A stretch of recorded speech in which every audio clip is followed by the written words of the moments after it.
HighBridge, a division of Recorded Books, presents The Burr Conspiracy, Uncovering the Story of an Early American Crisis, by James E. Lewis, Jr., read by Robertson Dean. Introduction. In the summer of 1829, Thomas Spotswood Hind initiated a correspondence with former President James Madison. Having heard that Madison was writing A Political History of Our Country, Hind offered to provide essential information for this project. Born in Virginia in 1785, Hind had moved to Kentucky with his family as a child. In his 20s and 30s, he had been a newspaper editor, a businessman, and a Methodist minister in Ohio and Illinois. But the story that he proposed to tell Madison was not that of the Western pioneer, the town founder, or the circuit rider. Instead, he offered information about that singular transaction known as the Burr Conspiracy. As he remembered events from more than 2 decades earlier, he had provided the first disclosure in the West of the plot for the dismemberment of the Union under Mr. Thomas Jefferson's administration.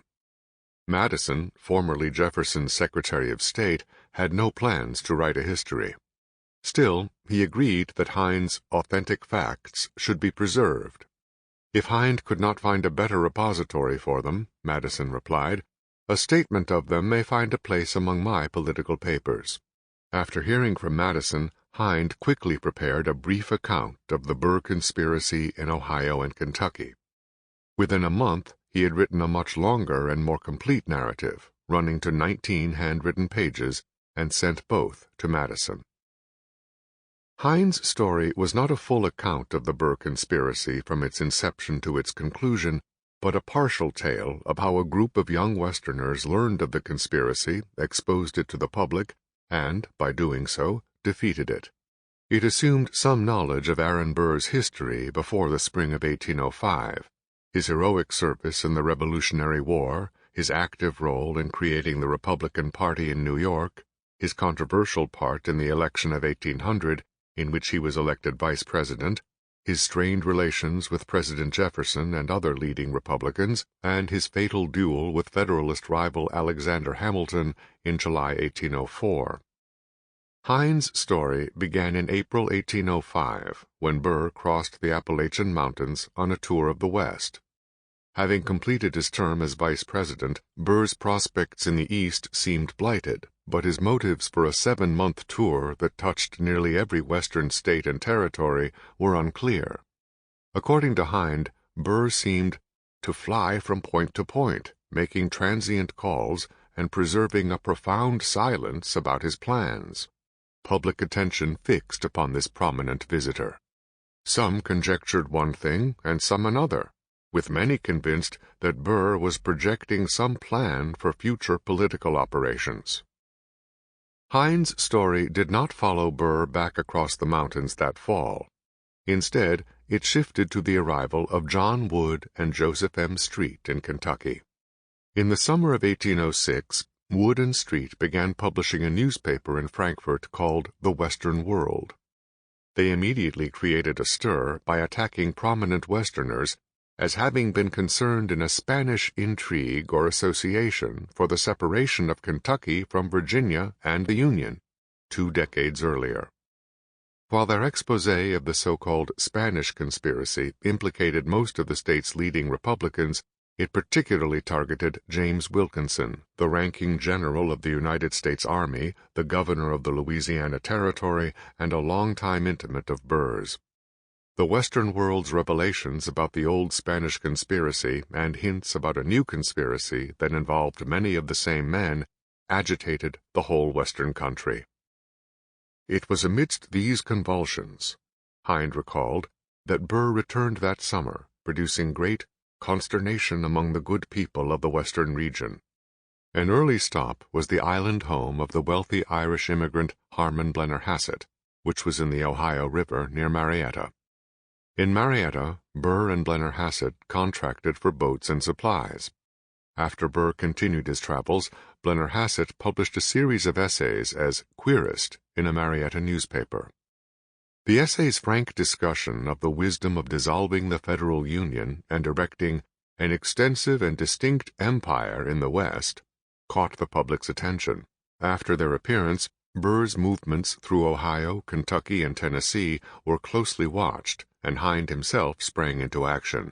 When Wood failed to attack the plan of Burr and his associates in the Western world, Hind began publishing his own essays in a Chillicothe, Ohio newspaper as the Fredonian. In his essays, Hind disclosed the whole operations and gave regular sketches of every movement. In early 1807, he purchased another Chillicothe newspaper, which had been in Burr's employ, renamed it the Fredonian, and turned it, like a battery, upon Burr and his supporters. According to Hind's history, it took until the fall of 1806 for information about Burr's activities and plans to reach the Jefferson administration. One source was John Graham, who had been sent west by Jefferson to fathom the plan and to place the state authorities on their guard. Hind met Graham in mid-November and gave him sufficient information to enable him to make a report. The other important source of information was Wilkinson, who, as Hind recalled, exposed Burr's plans in a letter to Jefferson of the 21st day of October, 1806.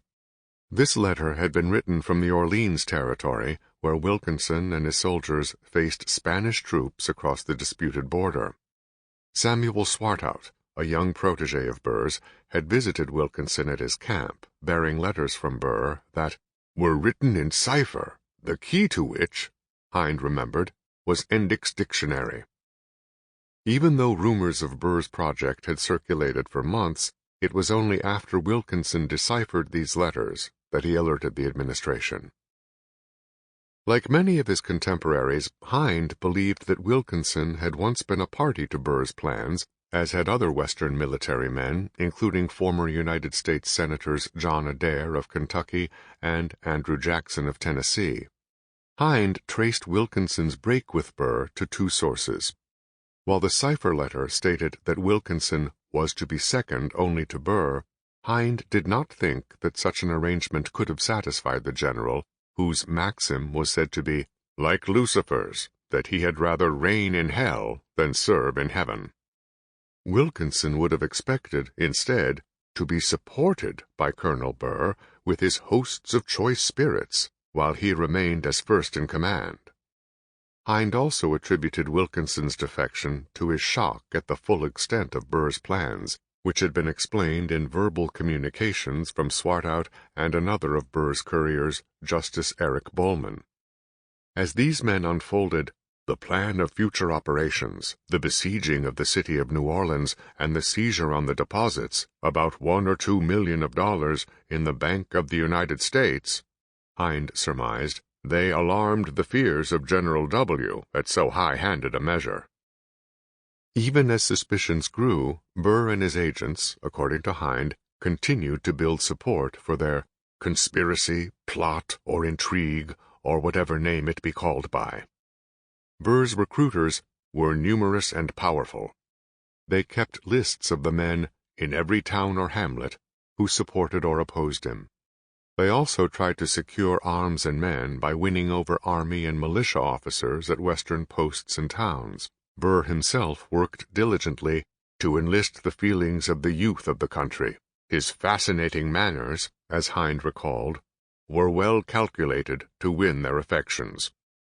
Hind even admitted that he had nearly been won over by Burr as they rode together one day that fall. In the midst of these efforts, in November and December 1806, Colonel Burr was twice arrested by Joseph Hamilton Davis, the federal district attorney for Kentucky. Many of Kentucky's most prominent Republicans defended Burr, who insisted that his projects would advance the nation's interests. When Davis failed to secure an indictment, Burr's local popularity soared. But success in Kentucky was quickly followed by a setback in Ohio. In early December, the state government moved to seize Burr's flotilla at Marietta. When combined with the probability of a war with Spain on the western border and the plausibility of Colonel B's aiding General Wilkinson and his plans having the sanction of government, the contradictory developments in Kentucky and Ohio left the public in a state of uncertainty. This confusion was dispelled by the arrival of a presidential proclamation against the Western conspiracy in mid-December. After reading Jefferson's proclamation, no one could doubt that the administration opposed Burr's project. It soon became easy, Hind remembered, to distinguish the partisans of Burr from the citizens friendly to the peace and permanency of our Union. Hind's narrative ended there, with much of the story of the Burr conspiracy left untold. From his perspective, after the arm of government had moved to quell the conspiracy, all the subsequent transactions were matters of public record that did not require his particular evidence.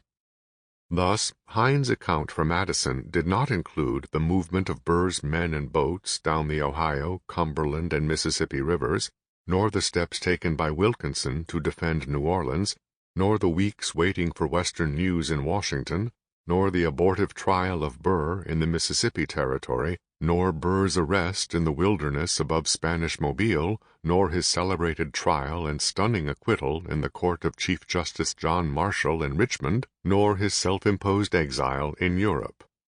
Beyond noting that many innocent persons who had associated with Colonel Burr were long viewed with suspicion, Hind said little about the crisis's lingering effects on Burr, Wilkinson, Jefferson, or the many subordinate figures who had played parts in the drama. Hind's narratives of the Burr conspiracy, whether written for Madison or others, coupled what was in many ways a very narrow view of past events with a very broad sense of their continuing relevance. Each of his accounts related events almost entirely from his own point of view. So much of Hind's story concerned his own actions that he became the protagonist rather than Burr. When he included information from beyond his own experience, he usually identified his sources. Many were friends or acquaintances, but Hind also referred to Wilkinson's 21 October 1806 letter to Jefferson and to the cipher letter from Burr to Wilkinson. The vicissitudes of human memory and authorial selection also made Hind's account distinct. Only he seems to have cared, for instance, that Burr's Western tour of 1805 coincided with a traveling exhibition of wax figures representing the fatal duel with Hamilton.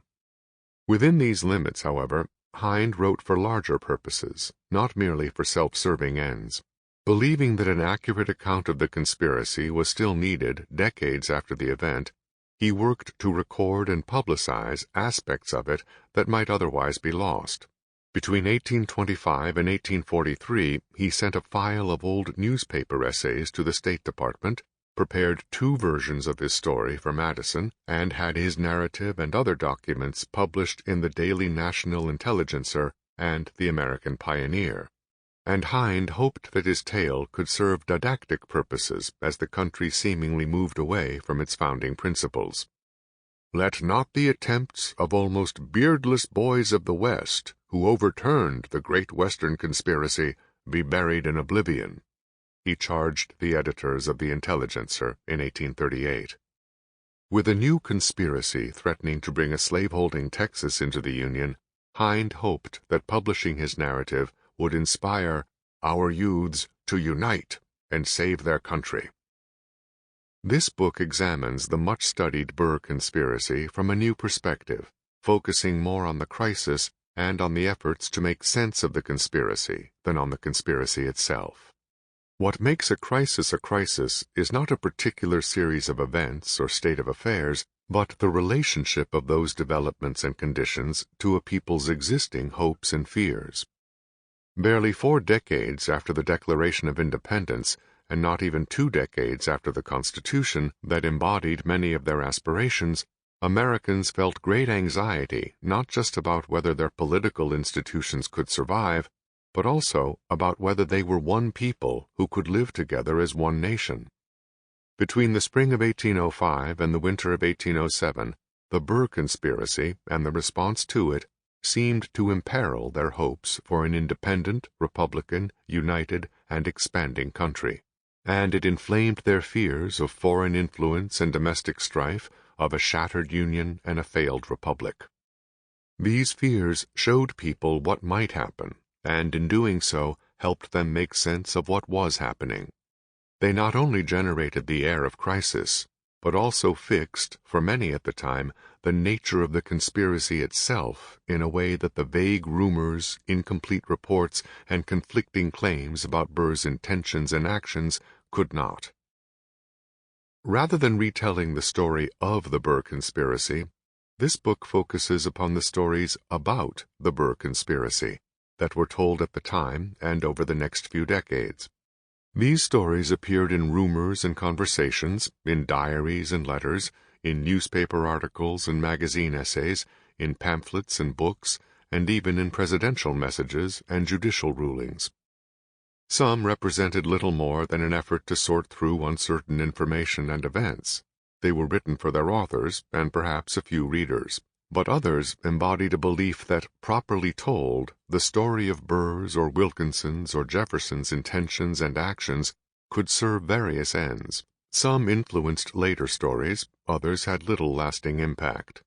Taken together, the stories point to the various forces that influenced how people at the time worked through conflicting accounts to decide what to believe, to the uncomfortable but growing impact of political partisanship, and the consoling but diminishing force of public reputation, to the alarming prospects of disunion and tyranny, and the tenuous balancing of local, state, regional, and national identities. In doing so, they reveal a people who were struggling to make sense of themselves and their world. Thomas Spotswood Hines' story of the Burr conspiracy was just one of many, differing from any other almost by necessity, yet sharing important characteristics with nearly all of the rest. No one else wrote, or could have written, precisely his story for precisely his reasons, but Hines' account shared some basic characteristics with almost all of the narratives of the conspiracy that were prepared, at the time and afterward, by those who had experienced it. Like Hines, most authors wrote about themselves as well as about Burr. Like Hines, they tried to establish their veracity by naming their sources and citing or even including supporting documents. Like Hines, they wanted to preserve what they viewed as an accurate statement of events. Yet, as with Hines, not all of what they wrote was accurate. And, like Hines, they recognized that the story of the Burr conspiracy, if properly constructed and employed, could serve a wide range of purposes: personal, partisanal, local, regional, and national. Hines' narrative differed most strikingly from many other accounts in the certainty with which he related Burr's plans. For Hines, there was no question that Burr intended to divide the Union at the Appalachians. All of the other plans that were attributed to Burr, launching an illegal invasion of Spanish Mexico, organizing a volunteer company in case of a declared war against Spain, winning election to Congress from a western state or territory, building a canal around the falls of the Ohio at Louisville, Kentucky, or settling the so-called Bastrop Grant on the Washita River in the Louisiana Purchase, were merely cover for his real purpose. Hines' certainty had not developed gradually in the 2 decades after the Burr crisis, moreover, but had shaped his earliest essays in the Scioto Gazette and the Fredonian. Many of Hines' contemporaries, in contrast, described Burr's plans and actions as enveloped in mystery. In letters, diaries, and newspapers, this phrase appeared repeatedly as men and women tried to make sense of the swirling rumors and conflicting reports about Burr. At the peak of the crisis, in late 1806 and early 1807, it is not surprising that Colonel Burr's mysterious movements prompted such language. But many continued to express uncertainty about Burr's plans even after the crisis had abated. To Abigail Adams, for example, Burr's projects were enveloped in as many mystery as Mrs. Ratcliffe's Castle of Udolphus, as late as mid-March. Burr's trial in Richmond brought countless, well-publicized revelations in the summer and fall of 1807. But for many, the confusion persisted. One traveler in the West that fall reported that, despite all of the information that he had been able to collect, this affair still remains enveloped in a cloud of mystery. Contemporaries did not wonder only about Burr's intentions. There were a number of enigmas that, as one New Yorker put it, they could not unriddle.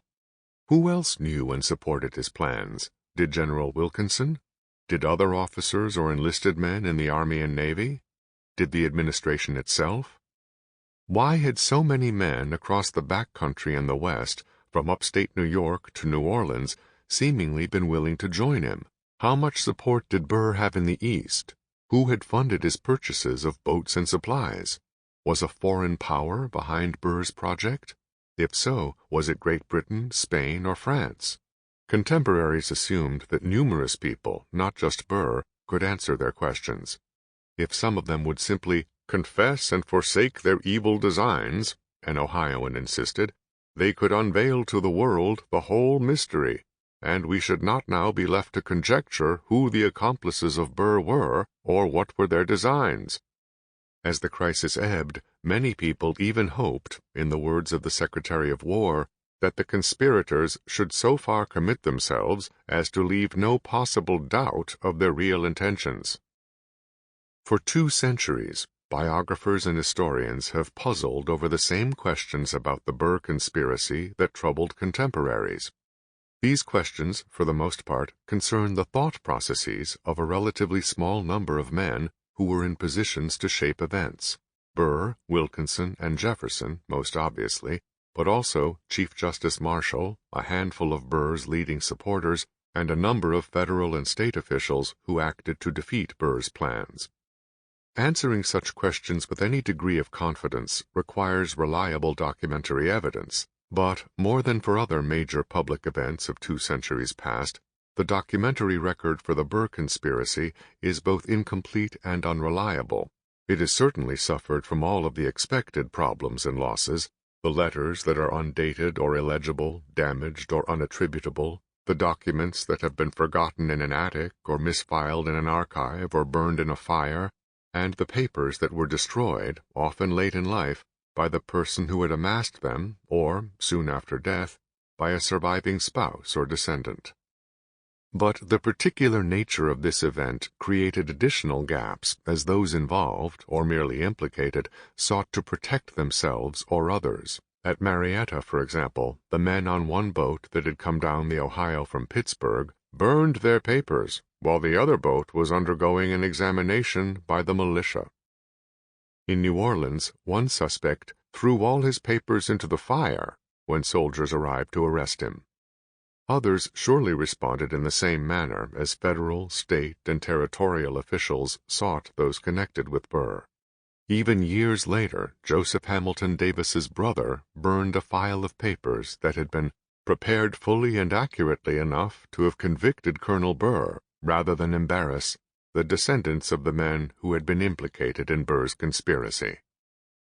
The most significant problems for historians and biographers who try to answer the questions that were asked by contemporaries surround the 3 men, Burr, Wilkinson, and Jefferson, who were at the center of the crisis. In Jefferson's case, the difficulty only occasionally arises from missing documents. Jefferson took great pains to preserve his incoming and outgoing correspondence. Early in his public life, he began recording his outgoing letters by making press copies of the freshly written pages. By the time of the Burr crisis, he was also using a polygraph machine that made a second copy of each letter as he wrote. From 1783 until his death in 1826, moreover, he kept a daily log of letters sent and received with such exactness, he remarked in 1808, that I do not recollect ever to have detected a single omission. And, although his papers were scattered after his death, most of them have made it to the Library of Congress and a few other archives. While one can find significant gaps in Jefferson's papers regarding the Burr conspiracy, including some of the first letters that brought it to his attention, greater obstacles arise from the sometimes loose relationship between what he thought and what he wrote. As a public figure, Jefferson always understood that his private letters and public statements shaped their readers' impressions not just of himself, but of his principles, his administration, and his country. This awareness led him to write things to some people and on some occasions that can only be seen as deliberate lies, and that were occasionally denounced as such at the time. Some of the people who were most likely to receive Jefferson's true thoughts on political matters were members of his cabinet, but as they were with him during the Burr crisis, most of his exchanges with them went unrecorded. Given such obstacles, can we confidently answer the questions that have most interested biographers and historians about Jefferson? Did he have prior knowledge of Burr's plans? Why did he respond to the conspiracy as he did? And did he truly believe, as he announced to Congress, that Burr's guilt of treason could not be questioned? The documentary record regarding Wilkinson poses different problems.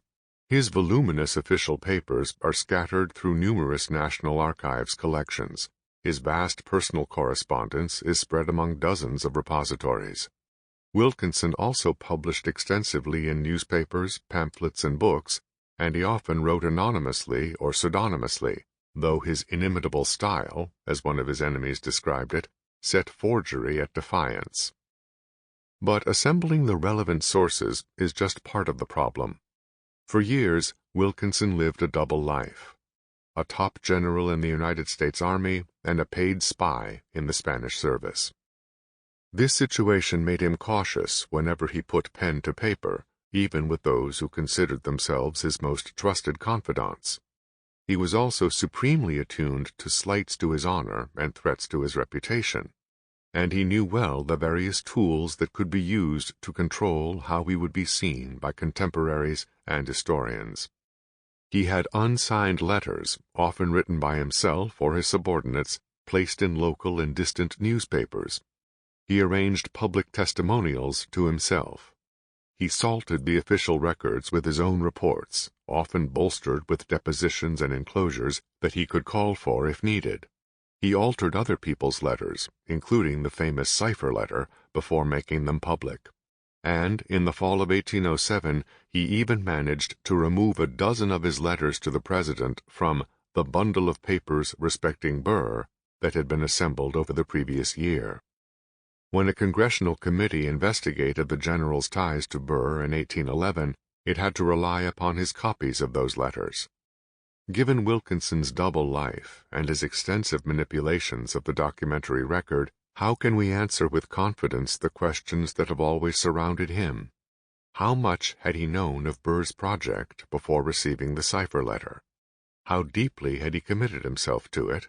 And why did he move so aggressively against Burr and Burr's supporters after disclosing it to the president? That Burr's most important papers from the period of the conspiracy were lost when the ship carrying his only daughter from South Carolina to New York sank in early 1813 is widely accepted. That account seems to have originated with Burr's first biographer, Samuel L. Knapp, in the mid-1830s. There are good reasons to doubt it. It seems clear that relevant Burr papers were available after that tragedy.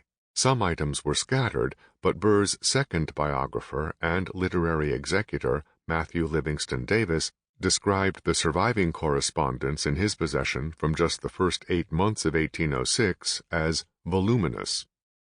Little of that material is available to modern scholars. Some was stolen, some was distributed as souvenirs. Some was deliberately destroyed, some was accidentally burned. The editors of Burr's Political Correspondence and Public Papers, 1983, printed just 10 outgoing and no incoming letters from those months. It is not just that so much of Burr's correspondence has been lost. What survives is often shrouded in uncertainty. Even the cipher letter, which was long viewed as the clearest statement of Burr's intentions, has been cast into doubt as scholars have questioned whether he wrote it. Other Burr letters exist only in the form that Wilkinson published as he tried to exonerate himself. Burr, moreover, seemed to many to be one of the most guarded and reserved men, someone who could talk by the hour without ever letting out his opinion. In both correspondence and conversation, one of his former Senate colleagues reflected, his language was often covert and indefinite. Such habits make it difficult to discover Burr's intentions in what does survive, accounts of conversations with Burr or Burr's supporters, and the writings of those supporters. Instead, this material forms a mass of conflicting evidence. Knowing that much of Burr's own writings from this period has disappeared, uncertain about how much to trust those few items that... Sample complete. Ready to continue?